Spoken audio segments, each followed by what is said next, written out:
This tank had been stolen from a local military base by a man with previous military training. No one knows for sure what he was trying to do, but the theory is that he was heading for government buildings in downtown San Diego. The scary part was that it was obvious that the suspect was familiar with the tank.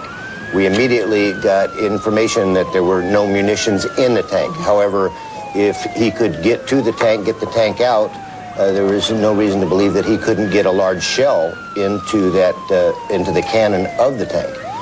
In those films, you see all the vehicles behind, which are all police vehicles, keeping the public at a safe distance. If he had brought a shell into that tank, which would be quite possible, and fired that, it would have cleared 163 in the northbound lanes for many miles. There's a tank in my street. It drove through it. I mean, it demolished it. It was my van. Yeah, he pushed it all the way down here. He wanted to do it. He saw it in his eyes. He was having a good time, so.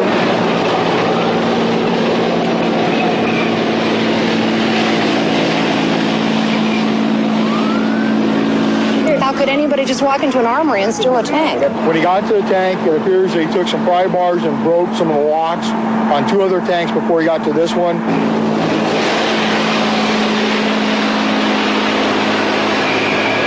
Put a tanker bar. We can stop it with a tanker bar. The police weigh up their options. One was to enter the compartment not knowing if the individual was armed. 2, they could have used gas. They thought about it. They decided not to.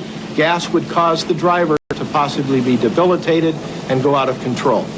And 3, if the officers had entered the compartment when it was gassed, they would be debilitated. The next decision was, should we use lethal force? The officers decided yes, and that's exactly what they did.